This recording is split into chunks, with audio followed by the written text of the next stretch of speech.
I went to college. I was excited to go. I wanted to get my degree at the end. However, that almost didn't happen. I almost failed out because I wasn't good at taking tests. I wasn't good at studying for them. And so I had to figure it out. So these are things that I did that hopefully will help you prepare for your test and also pass your test. And the first thing is break things down to smaller sections, especially with ADHD, because when you look at a task, maybe a long chapter or something like that, then that task may be super boring to you. It's not interesting in the study. And so you break it down so you can study a little bit at a time and maybe take a break in between and then come back and study the next section. And so that's going to make it easier to go through and make sure you complete everything. And you're still going to get through the whole chapter. And then the other thing is, if you go through one section and you complete it, then you can come back and say, okay, now I got to go through section 2 instead of having to go through trying to find the place where you left off and study again. And the next thing is group similar things into sections, because in a chapter, you might have stuff at the beginning that relates to a subject, and then at the end of the chapter, you have stuff that also relates to that subject. So go ahead, figure out where all that stuff relates, and then put it into a section. It's probably better to actually take out a piece of paper and start writing stuff out on that way as well, because it's going to make it easier to see. When you do that, make sure you name each section so you can look at it and know, okay, everything in here actually relates to this. For example, you have an English class, English book, and you have a section called punctuation, and you start putting things in that section so you know that when you look at that section, all your punctuation is in that section that you have to learn and go over for your test. And this is definitely essential when you have notes from class and the teacher went over something on one day and then maybe the middle of the semester went over something similar to that thing. You want to go through and make sure you group those things together so when you're studying, you don't have to go looking through 50 pages of notes or whatever it is to find the particular things that all go together. And next, what you want to do is you want to find a picture or an image that relates back to the subject that you're trying to study. For example, you're in an anatomy class, you're studying the muscles of the arm. And so what you want to do is you want to find a picture maybe of an arm, or even just draw one, maybe draw a barbell. Nothing complicated, nothing that looks really good or anything like that. It's just very simple, because what you're going to do is when you are studying, then you are going to be able to remember, hey, I was studying this, and at the top of that section was an arm.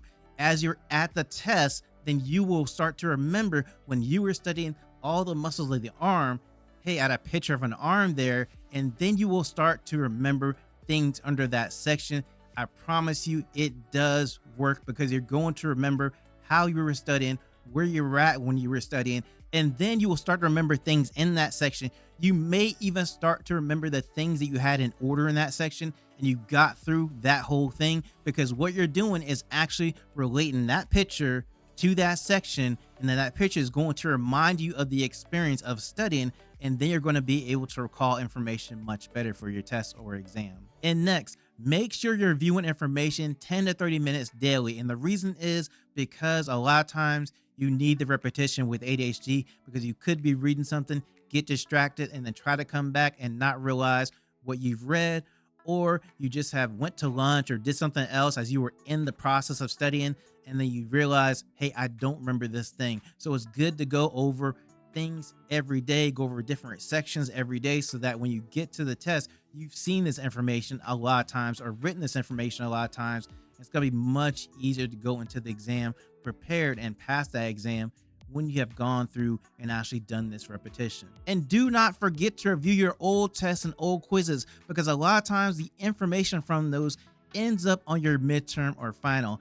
And sometimes the teacher will take the exact question from these quizzes and old tests and put them directly into the midterm and final, and that makes it much easier to pass both of those. And if you're going to be studying for a long period of time, you've got a lot to go over, then you're going to need to take breaks, especially when you have ADHD, because you're going to get to the point to where you just can't take in any more information. Your eyes start to kind of glaze over as you're reading the page and you're just not understanding anything anymore.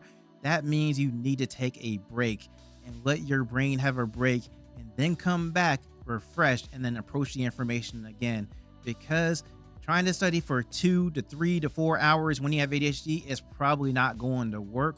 Instead, go ahead and take a break as you're going through and studying. Maybe just study for 15 minutes and then take a break, and then do the same thing the next 15 minutes, study then, and then also take a break. And then you can go through and try to get through 2 hours or an hour, whatever it takes, because you're not doing it all at once. And any information you want to remember, make sure you write things out. If you're taking notes on a particular chapter, go ahead, get a piece of paper and a pen and start writing it out instead of typing it on the computer. And the reason is you remember things more if you write them out physically instead of trying to type them. And here's a way to prove it. Go ahead, get 10 items and make a grocery list, and then write that grocery list out 10 times with paper and pen. And then go through after you're done and try to remember the things on the grocery list. I guarantee you are going to remember a lot of things on the grocery list. You might even remember them all. Now, the other thing you want to do after that is get another 10 items and make another grocery list unrelated to the items you already had before. Look at that list for about 30 seconds and put it away and try to remember everything on the grocery list. You're going to remember more on the time that you actually wrote things out as opposed to just looking at something and not doing any writing at all. And definitely learn how to do this. When you're reading, learn how to scan the page for the information that you need or scan the chapter for the information that you need. No teacher that I've ever had expects anyone to go through and read a 300-page book from cover to cover, every word. So there are going to be certain sections that you need to read and understand. And generally the teacher will emphasize that in class. They'll say, this is a really important section, pay attention to this. Or they'll go over an example or go really in depth in a certain section and you know, wow, this section is really important. So you want to make sure to note those things. And then when you're trying to study, you go through and then say, okay, these are sections they decided to go over. I'm going to go through and find the information in my book and try to make sure there's nothing in there that I haven't thought about or haven't gone over that I need to actually review again. So you're only looking for the information you need for the test or the quiz or the class instead of trying to read the whole book. And do this. See if there is some way that you can take the information you're studying and practically apply it in the real world. For example, you are studying vibrations in the water. So go to a pond, skip a rock, see how those vibrations go. Or go to a lake, see a boat, and see all the vibrations as the boat passes by and everything. That way, when you are back looking at the information, you can relate it back and say, oh yeah, I saw it at the pond or at the lake. And then it helps you to understand the information better.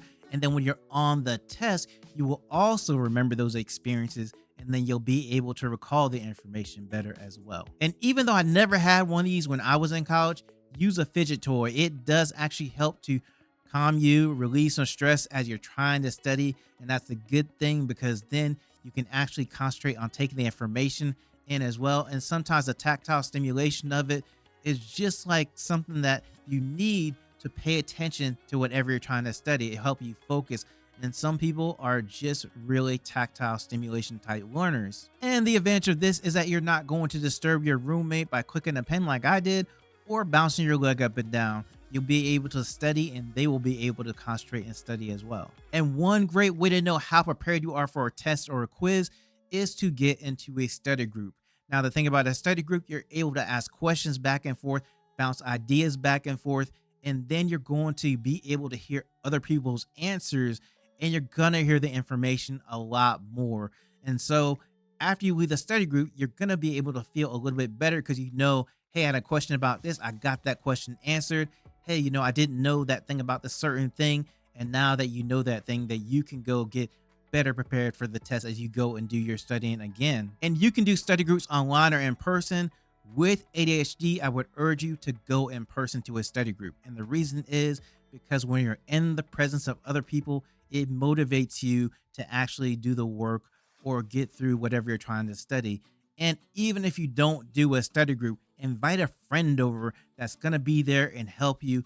Just ask questions back and forth, review with you, just be in the room. That's also going to motivate you to study and get through the material. And something that's really important to watch is this next video. It's about the perfect productivity desk for students when you have ADHD. It's going to help you be more productive in studying and actually passing tests as well. So go ahead, click that video. It should be on your screen and watch that video right now.